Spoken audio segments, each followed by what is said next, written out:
Book 9, The One-Eyed Giant's Cave. Odysseus, the great teller of tales, launched out on his story. Alcinous, majesty shining among your island people, what a fine thing it is to listen to such a bard as we have here. The man sings like a god. The crown of life, I'd say, there's nothing better than when deep joy holds sway throughout the realm, and banqueters up and down the palace sit in ranks, enthralled to hear the bard, and before them all, the tables heaped with bread and meats, and drawing wine from a mixing bowl, the steward makes his rounds, and keeps the wine cups flowing. This, to my mind, is the best that life can offer. But now, you're set on probing the bitter pains I've borne, so I'm to weep and grieve, it seems, still more. Well then, what shall I go through first?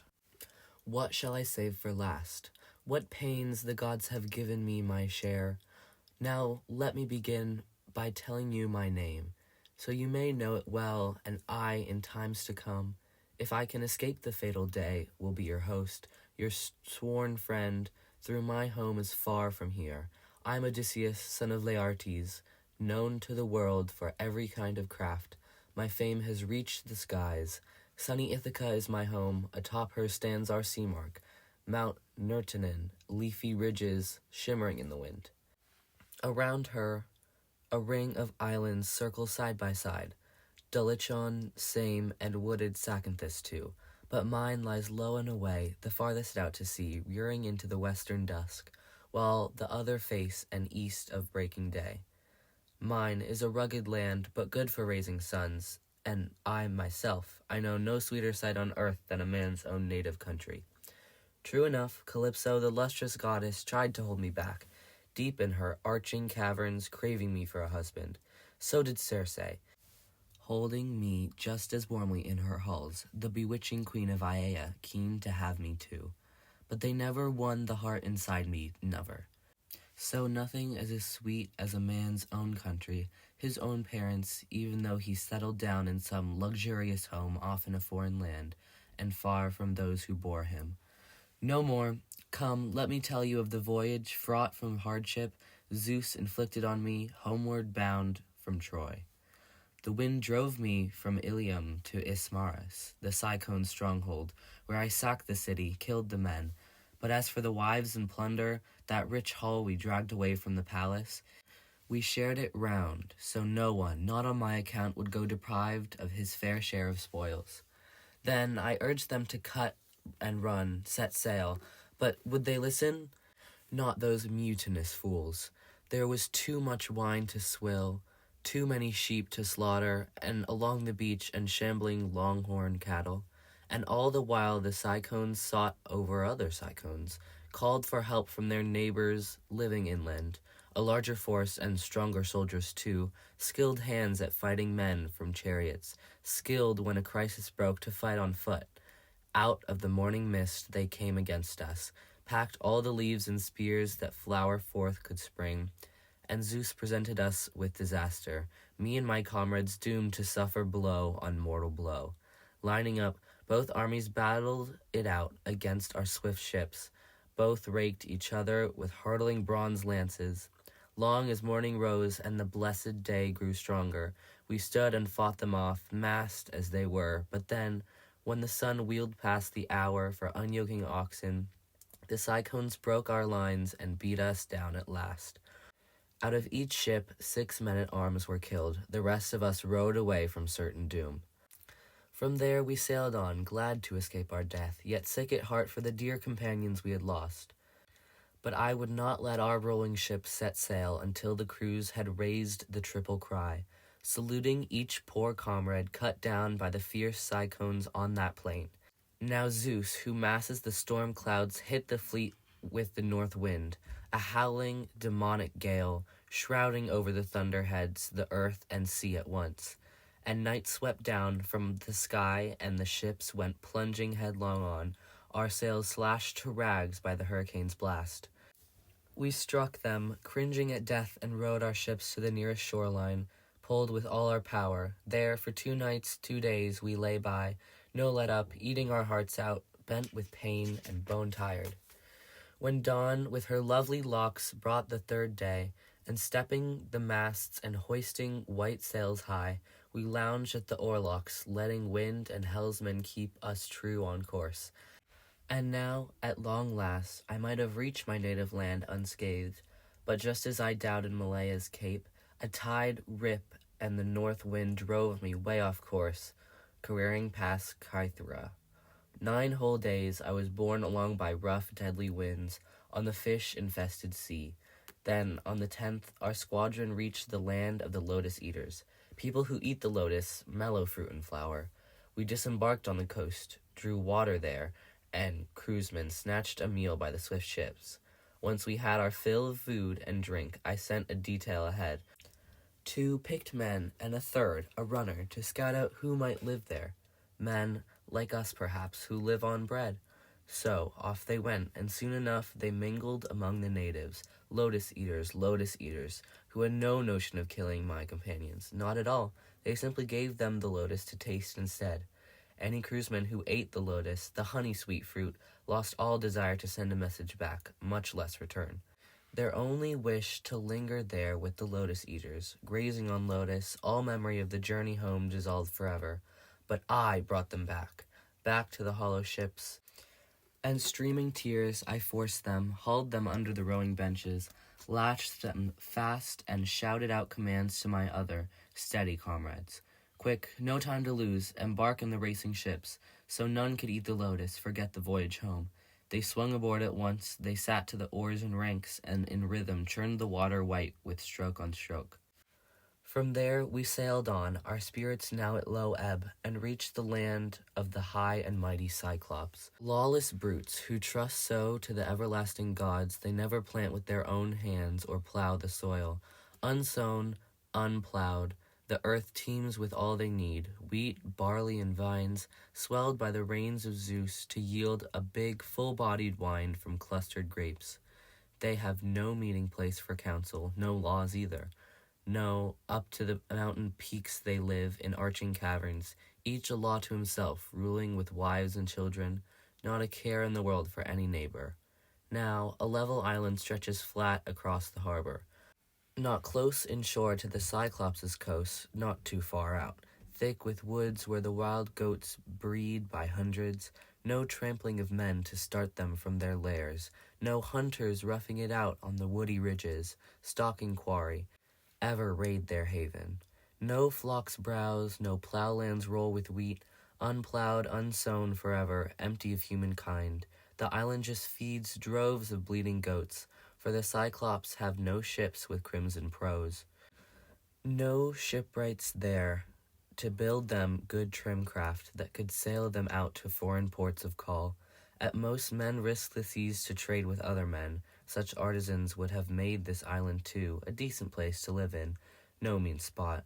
It could bear you any crop you like in season. The water meadows along the low, foaming shore run soft and moist, and your vines would never flag. The land's clear for plowing, harvest on harvest. A man could reap a healthy stand of grain, the subsoil dark and rich.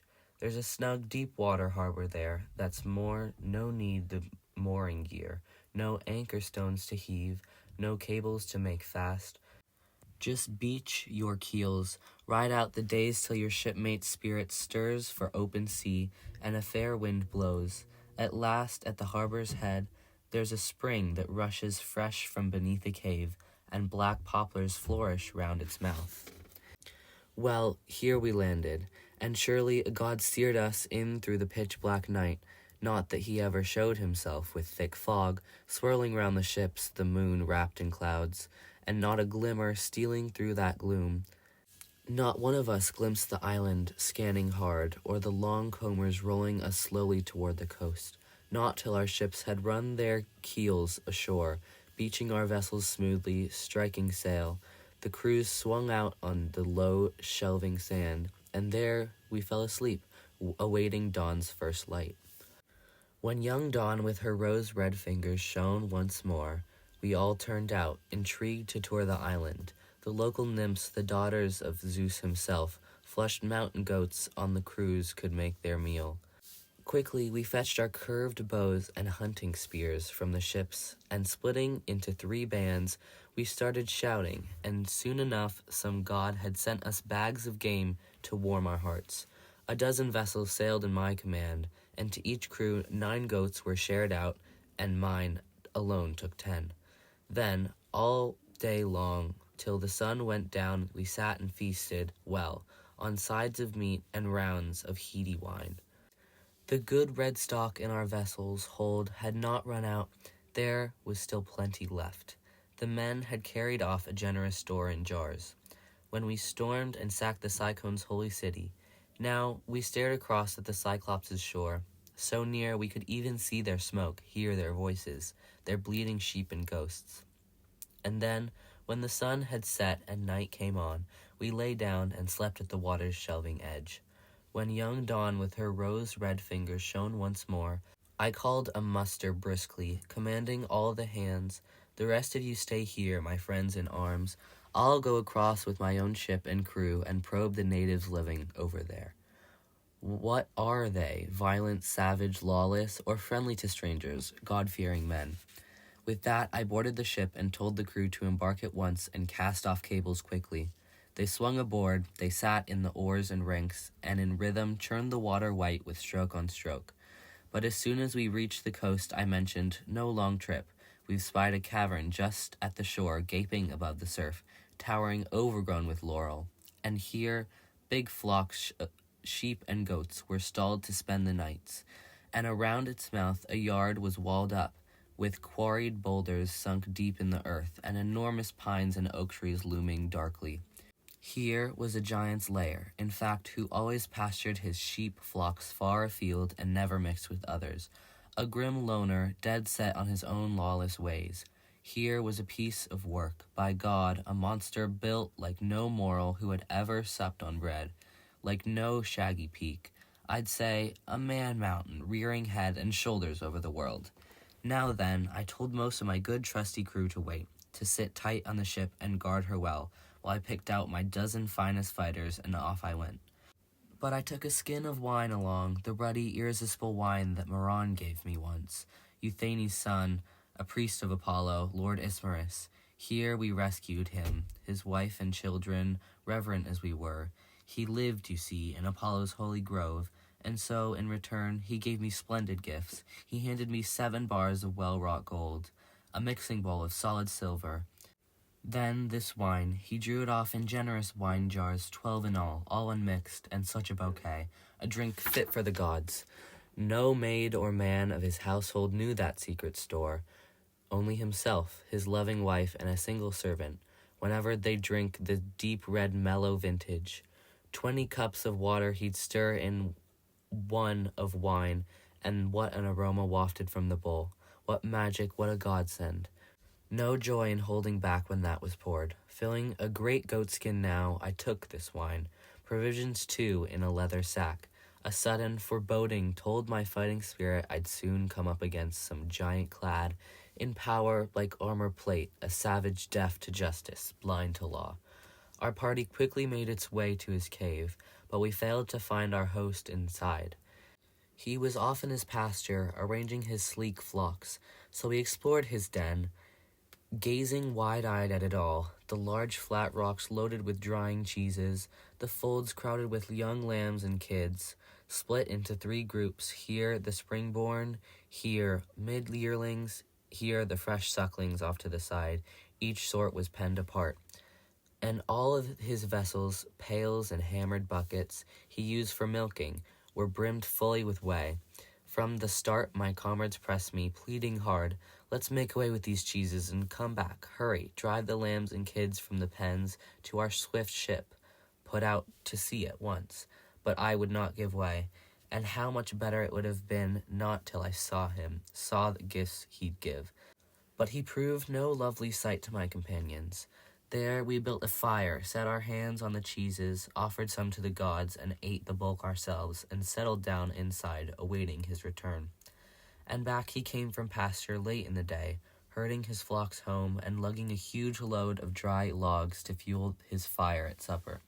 He flung them down to the cave, a jolting crash. We scuttled in panic into the deepest, darkest recess. And next, he drove his sleek flocks into the open vault. All he'd milk at least, but he left the males outside. Rams and billy goats out of the high-walled yard. Then, to close his door, he hoisted overhead a tremendous, massive slab. No 22 wagons, rugged and four-wheeled, could budge that boulder off the ground, I tell you. Such an immense stone the monster wedged to block his cave. Then down he squatted to milk his sheep and bleating goats, each in order, and put a suckling underneath each dam. And half of the fresh white milk he curdled quickly, set it aside in wicker racks to press for cheese. The other half let stand in pails and buckets, ready at hand to wash his supper down. As soon as he'd briskly finished all his chores and lit his fire and spied us in the blaze, and, "Strangers," he thundered out, "now who are you? Where did you sail from? Over the running sea lanes?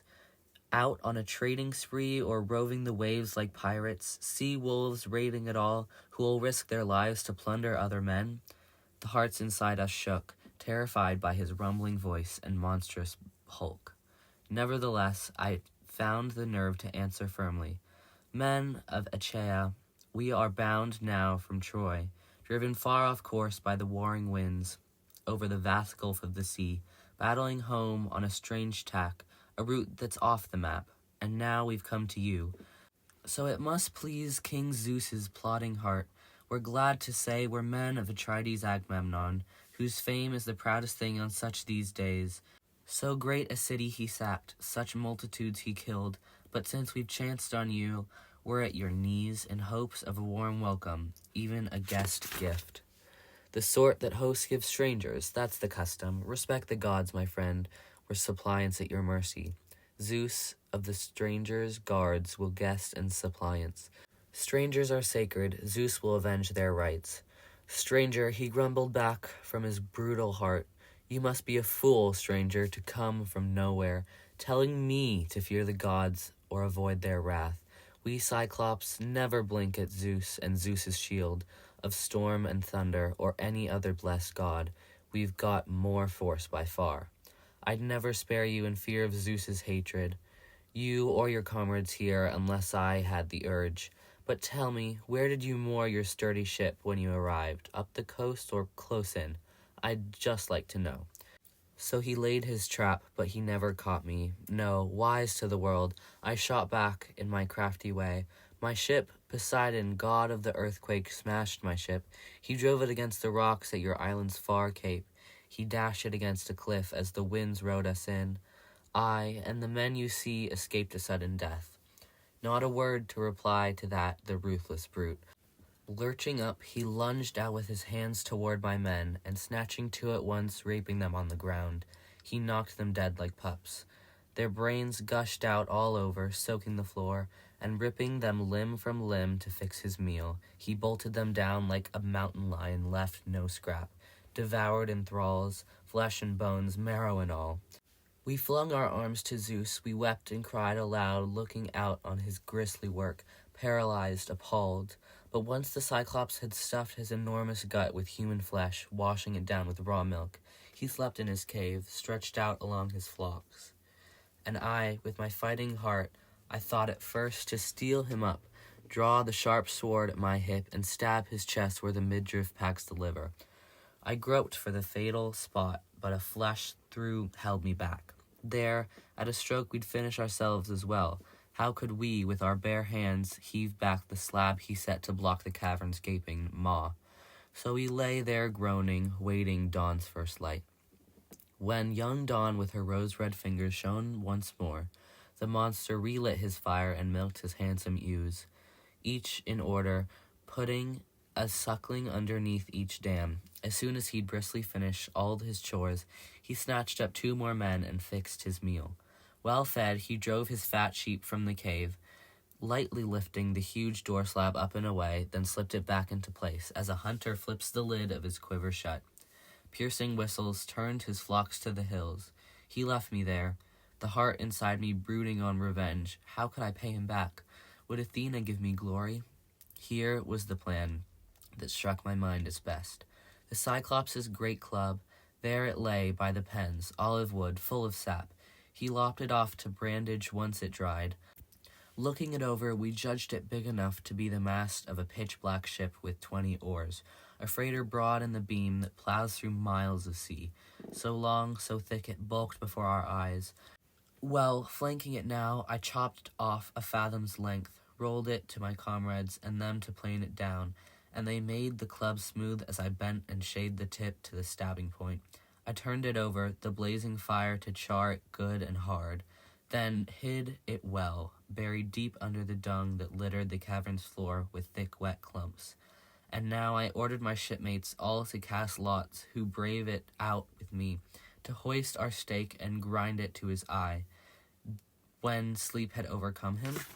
Luck of the draw, I got the very ones I would have picked myself, 4 good men, and I the lead made 5. Nightfall brought him back, herding his woolly sheep, and he quickly drove the sleek flock into the vaulted cavern, rams and all, none left outside in the walled yard. His own idea, perhaps, or a god led him on. Then he hoisted the huge slab to block the door, and squatted to milk his sheep and bleeding goats in order, putting a suckling underneath each dam, and as soon as he'd briskly finished all his chores, he snatched up 2 more men and fixed his meal. But this time I lifted a carved wood bowl, brimmed with my ruddy wine, and went right to the Cyclops, enticing. Here, Cyclops, try this wine to top off the banquet of human flesh you bolted down. Judge yourself what stock our ship had stored. I brought it here to make you a fine liberation, hoping you would pity me. Cyclops, send me home. But your rages are insufferable. You're a barbarian. How can any men on earth come visit you after this? What you've done outrages all that's right. And that he seized the bowl and tossed it off, and the heady wine pleased him immensely. More, he demanded, a second bowl, a hearty helping, and tell me your name now quickly, so I can hand my guest a gift to warm his heart. Our soil yields the Cyclops' powerful, full-bodied wine, and the rains from Zeus built his strength. But this is a nectar, ambrosia, the flowers from heaven. So he declared, I poured him another fiery bowl, 3 bowls I brimmed, and 3 he drank to the last drop, the fool, and then, when his wine was swirling around the brain, I approached my host with a cordial, winning word. So you ask me the name I'm known by, Cyclops? I will tell you, but you must give me a guest gift, as you've promised. Nobody, that's my name, nobody, so my mother and father call me, all my friends. But he boomed back at me from his ruthless heart, nobody? I will eat nobody last of all his friends. I'll eat the others first. That's my gift to you. With that, he toppled over, sprawled full length, flat on his back, and lay there, his massive neck slumping to one side, and sleep that conquers all overwhelmed him now.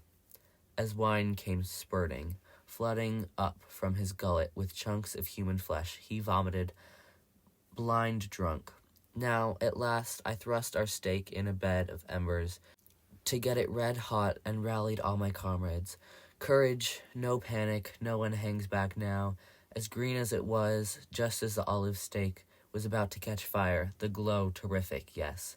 I dragged it from the flames, my men clustered round, as some god breathed enormous courage through us all. Hoisting high that olive stake with its stabbing point, straight into the monster's eye, they rammed it hard.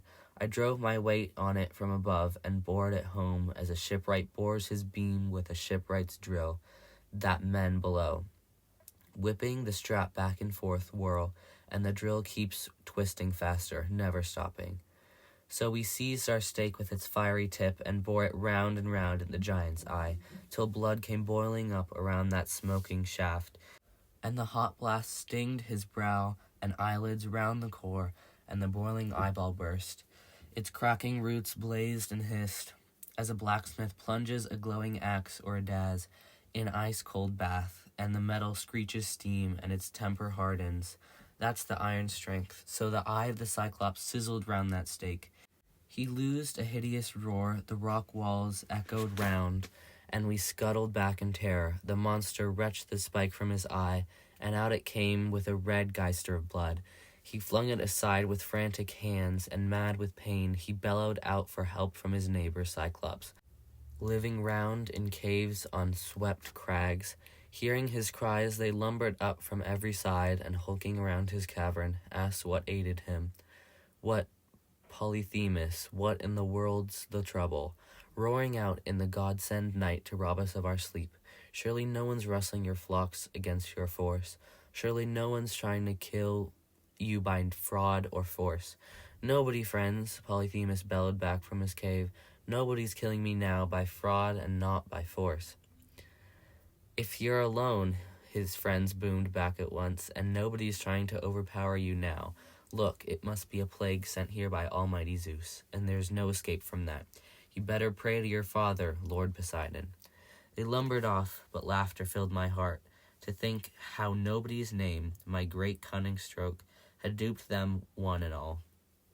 But the Cyclops there, still groaning, racked with agony, groped around for the huge slab, and heaving it from the doorway, down he sat in the cave's mouth, his arms spread wide, hoping to catch a comrade stealing out with sheep. Such a blistering fool he took me for, but I was already plotting. What was the best way out? How could I find escape from death for my crew, as myself as well? My wits kept weaving cunning schemes, life at stake, monstrous death staring us in the face, till his plans struck my mind at best. That flock, those well-fed rams, with their splendid thick fleece, sturdy, handsome beasts sporting their dark weight of wool, I lashed them abreast quietly, twisting all willow twigs. The Cyclops kept on, giant lawless brute. I took them 3 by 3, each ram in the middle bore a man, while 2 rams each side would shield him well.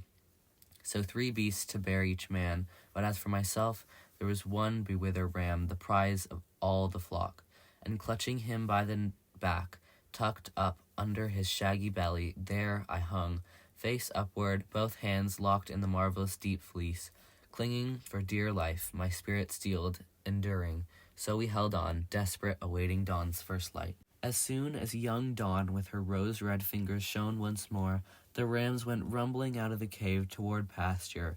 The ewes kept bleating round the pens unmilked, their udders about to burst. Their master now, heaving in torment, fell the back of each animal, hauling before him here. But the idiot never sensed my men were trussed up under their thick fleecy ribs.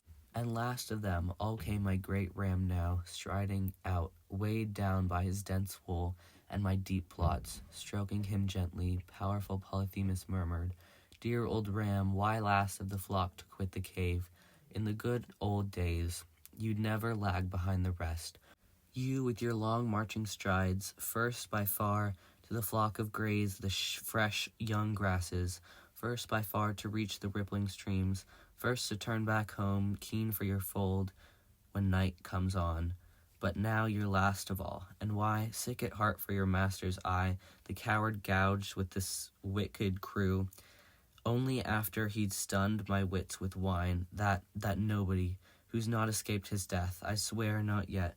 Oh, if only he thought like me, had words like me, to tell where that scoundrel is cringing from my rage. I'd smash him against the ground, I'd split his brains, flooding across my cave, and that would ease my heart of the pains that good-for-nothing nobody made me suffer." And with that threat, he let my ram go free outside. But as soon as we got 1 foot past cave and courtyard, first I loosened myself from the ram, then loosened my men. Then quickly, glancing back again and again, we drove our flock, good plump beasts with their long shanks, straight to the ship, and a welcome sight we were to loyal comrades. We who'd escaped our deaths, but for all the rest they broke down and wailed. I cut it short. I stopped each shipmate's cry, my head tossing, brows frowning, silent signals to hurry. Tumble our fleecy herd on board, launch out on the open sea. They swung aboard, they sat in the oars and ranks, in rhythm churned the water, white with stroke on stroke. But once offshore, as far as a man's shout can carry, I called back to the Cyclops, stinging taunts. "So, Cyclops, no weak coward it was whose crew you bent to devour there in your vaulted caves. You, with your brute force, your filthy crimes, came down on your own head, you shameless cannibal, daring to eat your guests in your own house. so Zeus and the other gods have paid you back." That made the rage of the monster boil over. Ripping off the peak of the towering crag, he heaved it so hard the boulder landed just in front of our dark prow, and a huge swell reared up as the rock went plunging under. A tidal wave from the open sea. The sudden backwash drove us landward again, forcing us to close inshore, but grabbing a long pole, I thrust us off and away, tossing my head for dear life, signaling crews to put in their backs in the oars, escape grim death. They threw themselves in labor, rowed on fast, but once we plowed the breakers twice as far, again I began to taunt the Cyclops, men around me, trying to check me, calm me, left and right. So headstrong, why rile the beast again? That rock he flung in the sea just now, hurling our ship to shore once more. We thought we'd die on the spot. If he'd caught a sound from one of us just a moan, he would have crushed our heads and ship timbers with one heave of another flashing, jagged rock. Good God, the brute can throw. So they begged, but they could not bring my fighting spirit round. I called back with another burst of anger. "Cyclops, if any man on the face of the earth should ask you who blinded you, shamed you so, say Odysseus, raider of cities. He gouged your eye out, Laertes' son, who makes his home in Ithaca." So I vaunted, and he groaned back in answer, "Oh, no, that prophecy years ago, it all comes home to me with a vengeance now. We once had a prophet here, a great tall man, Telemus, Eurymaeus' son, a master at reading signs, who grew old in his trade among his fellow Cyclops. All this, he warned me, would come to pass some day, that I'd be blinded here at the hands of one Odysseus. But I always looked for a handsome giant man to cross my path, some fighter clad in power like armor plate. But now, look what a dwarf, a spineless, good-for-nothing, suns me with wine, then gouges out my eye. Come here, Odysseus, let me give you a guest gift, and urge Poseidon, the earthquake god, to speed you home. I am his son, and he claims to be my father true, and he himself will heal me if he pleases. No other blessed god, no man can do the work. Heal you, here was my parting shot. Would to God I strip you of the life and breath your ship down the house of death, as surely as no one will ever heal your eye, not even your earthquake god himself." But at that he bellowed out to Lord Poseidon, thrusting his arms to the starry skies, and prayed, "Hear me, Poseidon, lord of the sea-blue main who rocks the earth. If I really am your son, and you claim to be my father, come grant that Odysseus, raider of cities, Laertes' son, who makes his home in Ithaca, never reaches home. Or, if he's fated to see his people once again, and reach his well-built house and his own native country, let him come home late and come to a broken man, all shipmates lost, alone in a stranger's ship, and let him find a world of pain at home." So he prayed, and the god of the sea-blue main, Poseidon, heard his prayer. The monster suddenly hoisted a boulder, far larger, wheeled it, heaved it, putting his weight behind it, massive strength, and the boulder crashed close, landing just in the wake of our dark stern, just failing to graze the rudder's bladed edge. A huge swell reared up as the rock went plunging under. Yes, and the tidal breaker drove us to our island's far shore, where all my well-decked ships lay moored, clustered, waiting, and hurtled round them. Crewmen sat in anguish, waiting, shafting our return. We beached our vessel hard ashore on the sand. We swung out in the frothing surfs ourselves, and herded Cyclops' sheep from our deep holds.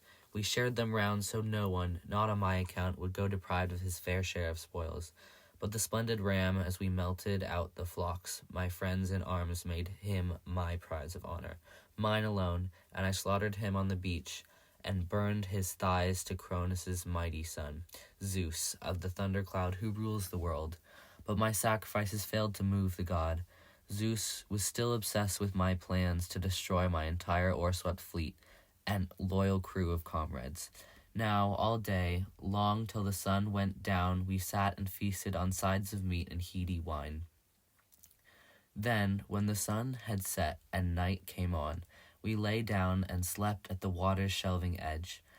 When young Dawn with her rose-red fingers shone once more, I roused the men straight away, ordering all crews to man the ships and cast off cables quickly. They swung aboard at once, they sat to the oars in ranks, and in rhythm churned the water white with stroke on stroke. And from there we sailed on, glad to escape our death, yet sick at heart for the comrades we had lost.